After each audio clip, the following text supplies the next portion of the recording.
in our own spaces and help make change in our community? Such a big question. I mean, I think the book at the heart of it really is critical of patriarchy, right? This idea of patriarchy and violence against marginalized bodies and violence against marginalized communities, which in turn becomes violence against the earth, a violence against the natural world, violence against the environment, right? That this idea that as there's this character, the new would-be king coming in, wants power over people instead of realizing that power comes through people. You know, that ruling over people isn't power, that the power comes from the people and through building kinship and building community. That the little things we do within community, things like this, are huge. They're absolutely huge for building bonds and creating change. I love libraries. Like, libraries are one of the greatest social structures that we have in this country. Like, and I don't think people realize that. I actually spent a lot of time in my childhood library when I was working on one of the original drafts of The Lost Dreamer down in Chula Vista.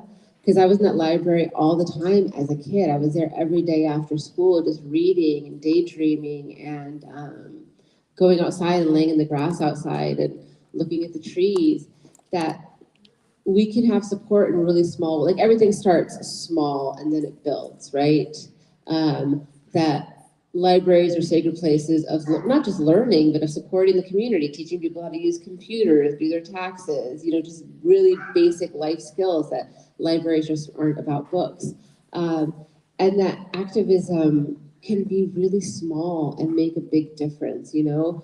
I have been somebody who's gone out and done the big activism and stuff, but I'm also somebody who does little activism. And that it's all building, it's all beautiful. They're all building towards what we want. Yeah, so don't judge yourself if you can't do the big things you see other people doing, if you can't make it out to the big protests or donate a ton of money, or there are ways to support and to change and to connect with community, and it's really beautiful. Like, I love it.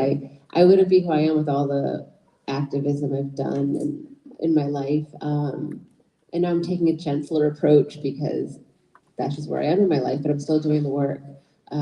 Because I believe in community, like, hardcore. Like, I believe in community, period. Like, that's how we have always survived as folks forced into marginalization. We've always survived through and with community. Thank you. And we have our last question. And as you already mentioned, you're writing a second book. So we know that this is a duology. Was that the plan from the beginning? And what should we expect from the second book? It was not the plan from the beginning. I actually tried to sell the trilogy, but the editor who eventually bought the book said she wanted a duology, and she goes, "I need you to take book 1 and book 2, cut them both in half and weave them together into one book. Can you do that?" And in my head, I was like, "Oh my God, no, there's no way I can do that. There's no way I can." And then in my head, I was like, "Absolutely, yes, I can do that." She goes, "You have 6 months." I'm like, "No problem." And sometimes you have to just say you're going to do something so you can do it. And I actually took a video diary the entire time I was editing the book, and there's some really funny entries of me just absolutely shredded and like sweating and crying and be like, "There's a sea monster now. I don't know where the sea monster came from, but now it's here." Book 2 is the journey of Indir and Saya together when they meet at the end of book 1, which I don't say it's going to happen, but you know it's going to happen because it's these 2 characters and you have alternating chapters, and I would have been a total jerk as an author to not bring them together at the end. And I brought them together in a way I hope is kind of surprising. And so it's a journey, and that journey is I read all these fantasy books where there's like a group of people marching to the city to do the thing. And so now I'm doing that, but the characters are all kind of radical and wild and weird. And I'm taking a lot of risks. I'm taking a lot of risks in book 2. It's actually really funny because there was a character that I wasn't going to bring back in book 2. And my sisters, have 2 younger sisters, who read the book. We were driving in the car a few months ago. And I was like, yeah, so-and-so is not going to be back in book 2. They yelled at me. They were so mad that they like yelled at me and were telling me that I was doing a disservice and how could I and blah, blah, blah, blah, blah, blah, blah, blah, blah, blah, blah. And I felt so bad that I was like, fine, I'll bring this character back, but I'm doing it in a way that's gonna make them really mad. I'm like, oh, you wanted this? Now you're gonna get it. And I told my editor about it a couple of weeks ago and she's like, that's horrible. And I was like, I know. But I'm excited. It's interesting. I'm taking a lot of risk. I'm probably taking the biggest risk I can take with the ending, and I hope that I can pull it off. I can pull it off. I don't hope I can pull. I'm pulling it off. Just so you know, I am pulling off an ending that you are not going to see coming. I'm sure we are all looking forward to that, and we certainly will not be mad at you either way. Okay. And so at this point, we would love to open the floor to the audience. If anyone has any questions for Liz today about the book, about whatever she's willing to talk about. I'll go ahead and hand it off to Abby to go through that. Any questions? Yes? No? Just stretching? Yes. What my snacks are. We got one mic, so I'm gonna get my steps in. Liz, you said that you're a working class writer, I am too. I want to know what were some of the struggles you had growing up, like wanting to write, but being from a working class family that don't really encourage that kind of direction in your life. My family still doesn't read. Like my parents haven't read my book. So it's really funny. My family doesn't read. I'm the only person in my family who reads up until like my sisters started reading, I think, as teenagers. My sister was driving my dad around and she put on the audio version of my book. And he'd never read anything I've ever written. And I was on book tour and I get this call from my dad and he's like, Mamita, you can write? No, Dad, they gave me a book because I do interpretive dance. I'm like, yeah. I think I just had to really believe in myself. I think I struggled because I was a nerd. I was very socially awkward. And the struggles were that I just had to be really stubborn. And I'm really stubborn, right? I had to say, if people told me I couldn't do it, I would just do it. And believe in myself and trust that the stories I were telling were necessary. And then I found community, right? When I, especially other Latinx writers, I started meeting up with them and be like, oh, wow, you're one too? And realizing that we could have like a little crew and resonate. And as I've grown as a writer over the years, there's writers I've been friends with probably since like the early mid-2000s, and we've always supported each other through the trials and the fears and the weird rejections and the weird racist things we've had editors say to us. And we've kind of just been like, no, we're gonna do this. You can't stop us. You just have to be really resilient. And I think one of the things that I always do is I'm like, my ancestors survived some things so I could be here. So I'm not gonna stop. Just to be stubborn and trust that you can do. It's a long game. I still get rejected. Like I've been publishing for years and I still get rejected all the time, and that's part of it. And just be stubborn. It's a long game. Keep improving your work. Keep improving everything. And I think eventually, the success will come. And success could be just self-publishing too. It doesn't have to look like traditional publishing. There are plenty of authors doing self-publishing who are doing incredible work. I happened to fall into traditional publishing, but there are plenty of authors who are doing self-publishing who are doing incredible work. So don't value one over the other. And there is opportunities to connect with the library if you are self-publishing or a local author to bring that work forward. So just saying that.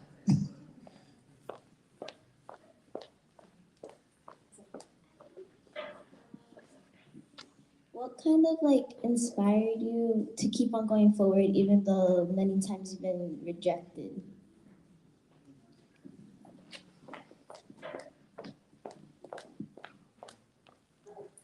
You know, I think of younger Liz. You know, I think of Liz as a little girl. And I have all these, I was such a nerd, y'all. Like, I had these thick glasses and a lisp, and I grew really fast. So I was always breaking my bones and crashing into things, and I had no friends. And I think of little Liz, and I was like, I want to be the person that, I want to be someone that little Liz would be proud of, you know? And there was a point, I'm gonna get all emocionada. But there was a point where I was working on the Law Streamer and I'd just been bouncing on my trampoline, no joke. And I went into the bathroom to grab something and I looked in the mirror and I saw myself. I think it felt like it was the first time I'd ever seen myself in a way where I looked at myself and I said, oh my God, I am the person I've always wanted to be.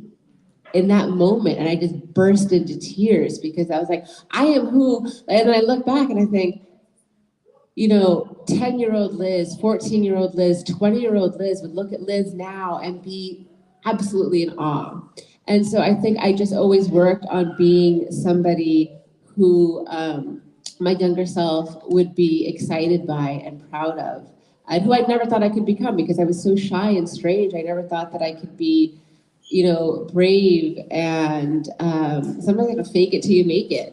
But I'm really proud of who I've become, and it's all due to little Liz, you know, and her terrible self-esteem and all her years of fears and tears. Like I was like, I am doing this for all the versions of myself I have been in the past, so that hopefully one day I can be an elder and look back and just be like, yeah. Hi.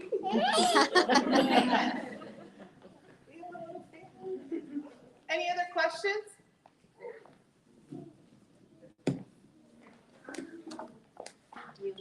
Hi, my name is Jackie. I really like, I think it's so cool how you do the activism, but now you're like more of a motherly role and are doing, or like, sorry. And they're just like feeding them. But as someone who, when she goes to college, wants to get into that activism scene, but can't cook, what are other, like, other than like being in the field, can I do to like get involved?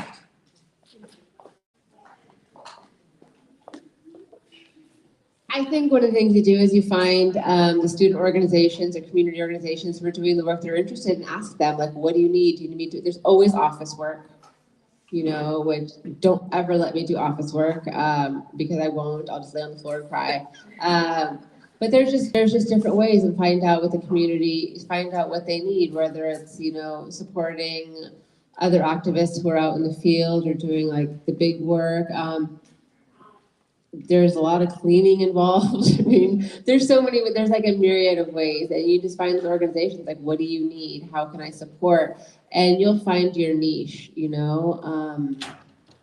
Yeah, I found my niche because I was really loud. So I was out there being really loud at protests, and I was good at it. And now I've mellowed out, and there are just different ways, and you'll find the strengths. You'll find what your strengths are the more you do it. And if you don't like doing something, just say, hey, this isn't for me, and move on, because yeah, nobody wants to be doing things that don't make them feel good.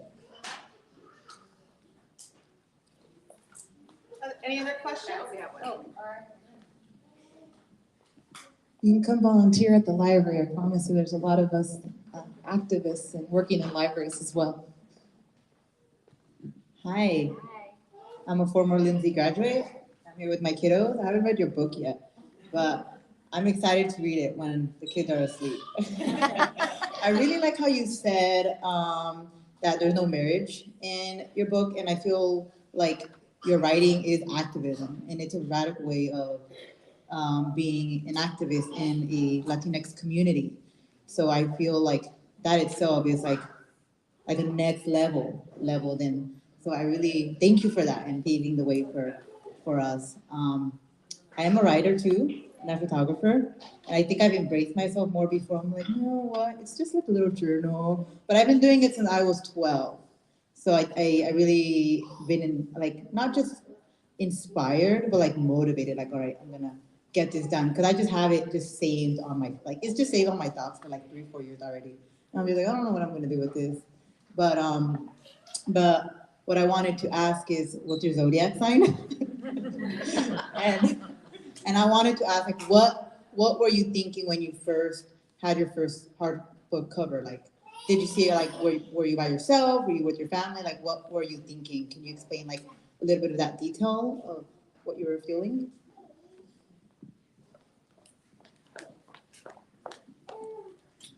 I'm a Pisces sun with an Aquarius rising and Aquarius moon. So basically, I'm an alien mermaid who's really stubborn and nobody can tell me what to do or I'll cry.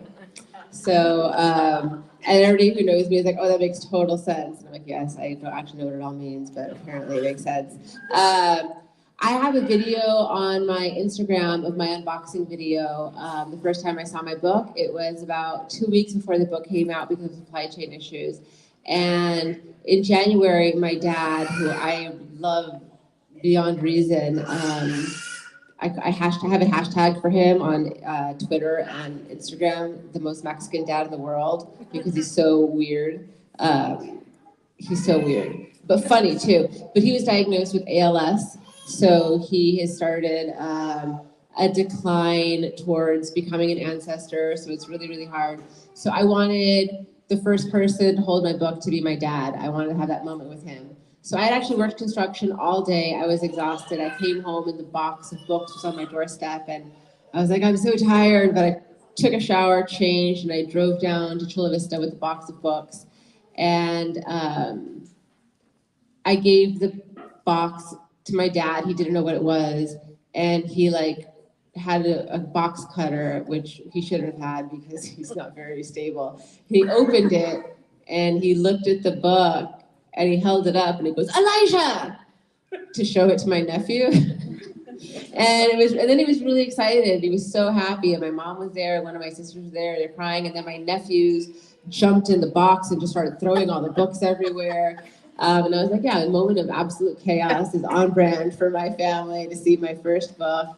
And it was surreal. And then I got really, the funny thing is, I got really anxious. And so I took the box of books home and I taped it up and I put it in my closet because it made me too anxious to look at them. And then a friend came over and was like, where are your books? I'm like, they're in the closet. And he was like, Liz, what? And I was like, yeah, they make me anxious. He goes, get them out of the closet right now. Yeah. And I was like, okay, you're right.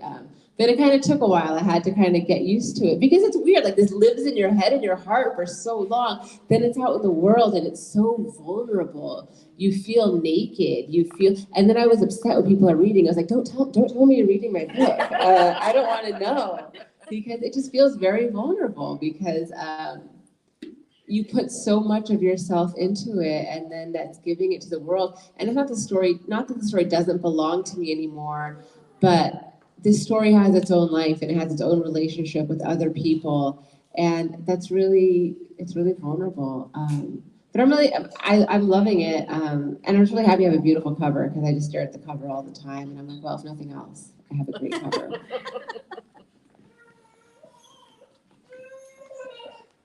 We have time for one more question. Anyone else? All right, our mentee, Anthony, who's helped me put this together. Do you want to come up, Anthony, or do you want me to go? You have longer legs than I do. By the way, thank you for sharing that moment. That's beautiful. I was picturing beautiful chaos, and that's Can just we take wonderful. a picture of holding up the books? If you don't want to be in the picture, just cover your face with the book. Yay! For the gram. Oh, let me do a selfie. Yes.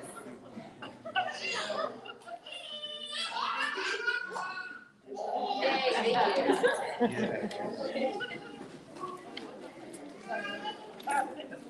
Sorry, put you on the spot. No problem, no problem. This is a little bit of a long one, but it's been on my mind recently. I really cherish when I see characters who are like me, like you said, how you like characters who are brown, not just because they're brown, but because you see yourself in them, you know what I'm saying? So I see a black character. I love movies of all kinds of black movies, but when they're real educated, when they think like me, when they look like me, I cherish that. And I have a lot of friends who, they simply don't understand why I cling on to characters like that. They ask me, I go, look at this cool character. They're black. They think like me. They act like me. They go, why does it matter what race they are? They're human. Can't you see yourself in anybody else? I can't really find the words to explain the relation you can find in someone who not is just your color or your race or culture, but who is that and they think and act like you. My question is, what would you say to people who have that mentality of why does it matter and why can't you find that in anyone else? Talk about a proud Tia. Anthony makes me, That representation actually matters. It actually matters. That when you don't see yourself, you don't always value yourself. And if you don't value yourself, you can't move in the world in a way where your actions are important, where your thoughts are important, where all that, like that representation is something that, I was at this book festival in Texas in March, and it was a teen book festival, and I had this moment that might have been one of my favorite moments on book tour. And this Mexican man came up to me. Oh my God, I'm emotional. He came up to me and he had a copy of my book. And he said, do you speak Spanish? And I said, yes. And it's Spanish. He's like, I don't read, but my daughters read. And I was walking through the book fair, and I never saw a book that looked like my daughters with my daughters on the cover, that looked like my daughters. So I had to buy it for them because I don't know what your book is about. I don't know if they'll like it, but it looks like my daughters. And so I'm so proud of you for doing this. Thank you. And I was just like, yeah, that's what it's about. Seeing yourself is so important. And then just as somebody who's 43, I just don't argue with people anymore over things too. I'm like, I have a very limited amount of energy and I'm gonna choose where to put it specifically. And I think people just want to be the devil's advocate. I'm like, the devil has enough advocates. I'm gonna put my energy where it matters. If you want to be terco, what's terco in English? Stubborn. Yeah. If you want to be stubborn and, refuse to grow, that's on you. I know where my energy is served best, and it's not in dealing with BS. I just don't have arguments anymore that because all they do are serving to like agitate me and upset me and trying to get me to prove my worth. And like, I know where my energy belongs, and it's not with you. So, peace, good luck to you, enjoy being wrong.